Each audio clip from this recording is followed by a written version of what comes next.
And the breaking news this morning, just a stunning development here on the campus of Brown University in Providence, Rhode Island. Police released the man who had been detained as a person of interest in the deadly shooting here that happened right in that building behind me with those white squares. That's the engineering building where 2 people were killed and 9 injured. Rhode Island's Attorney General says that the evidence now points in a different direction. Speaking overnight, the mayor of Providence acknowledged that authorities have no way of knowing if the shooter is still in the area or has left the state. We know that this is likely to cause fresh anxiety for our community. And we want to reiterate what we said earlier, which remains true, which is ever since the initial call, now a day and a half ago, we have not received any credible or specific threats to the Providence community. All right, 2 students were killed, at least 9 others injured in the attack, which happened Saturday afternoon in a Principles of Economics review session. Surveillance footage shows someone who the police believe is the gunman wearing dark clothing leaving the university building where it has happened. Again, that's the street that we're standing on right now, Hope Street.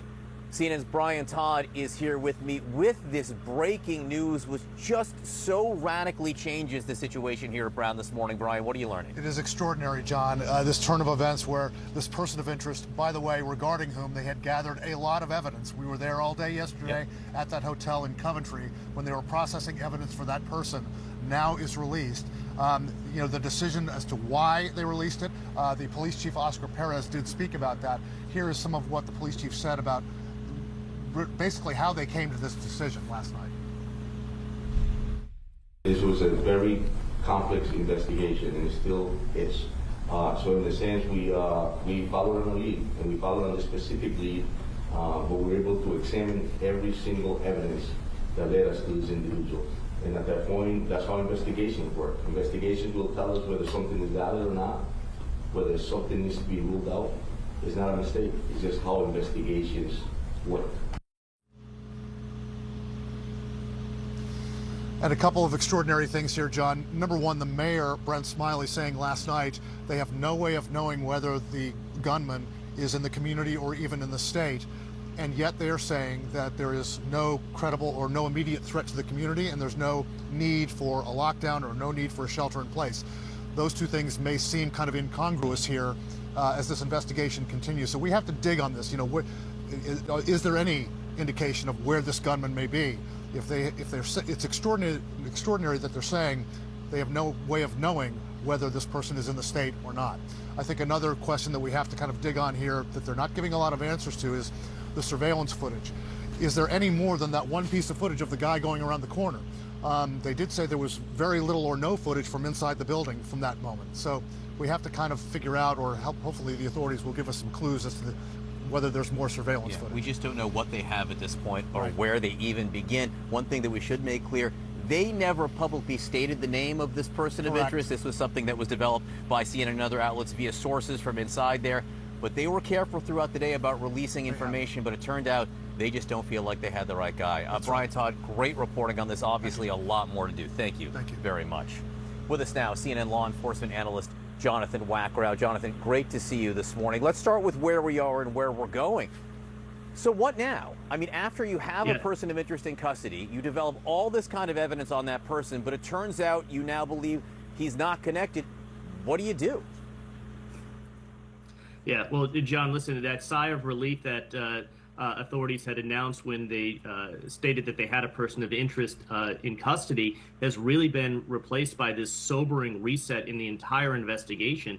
And the reality is it brings investigators back to square one. They have no suspect in custody, and really they're not even intimating that they have somebody that they're even looking at. And the challenge is that as time goes on, this investigation gets significantly harder. So this is a really hard reset, going back to almost square one, where they have to go back and reassess every single lead that they had, right in the aftermath of the shooting, going back to reassessing all of the ballistic evidence, all of the digital leads, to the point that Brian Todd was making just a moment ago. They have to go back through that surveillance video and dig deeper. They have to dig deeper into the neighborhood, into the community, and anything that will give us a better image of who this suspect potentially is and where they're going. So again, there is a monumental task ahead with a lot of challenges around time, distance, and resources that are up against law enforcement investigators this morning.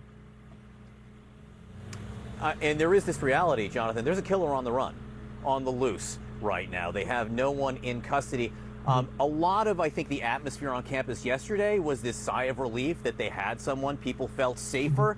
You know, I'm standing right on the street. That is the crime scene right behind me.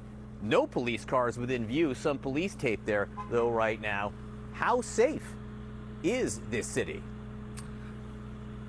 Well, listen, this is the challenge for public safety officials right now and university officials.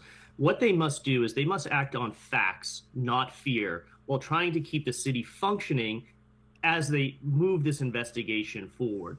We said early on that there were a lot of indications that this attacker in this incident was a targeted attack against someone or the university in and itself.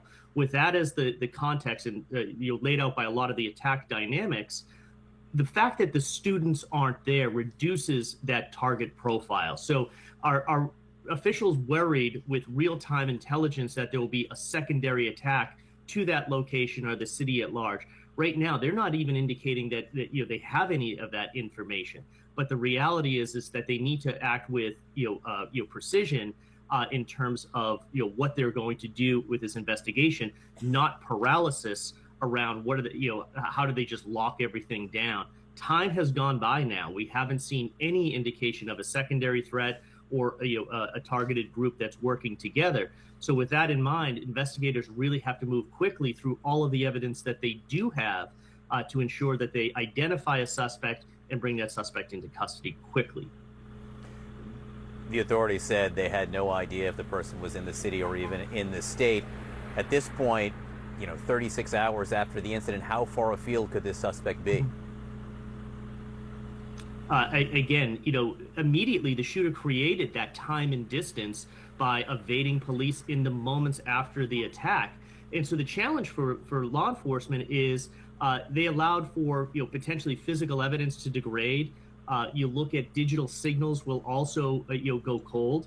And as they go back to re-interview witnesses, who many of which have now gone home for the holidays, the memories start fading. Those details that are really important in the aftermath of an incident around, maybe a particular gate that the person walked in, or the way that they comported themselves as they were walking through a hallway or out on the street, they start losing that fidelity. So it puts investigators up to a significant challenge on how are they going to reset this investigation. And final point here, John, is in the immediate aftermath, we saw this surge of federal, state, and local resources all converging on Brown University, right where you're standing. Look around; they're not there anymore. So the challenge is with this monumental task of resetting the investigation, their resources are limited right now, and they have to rebuild those resources to lead this investigation forward. All right, Jonathan Wackrow, great to have you on, helping us understand this, frankly, stunning twist in this investigation.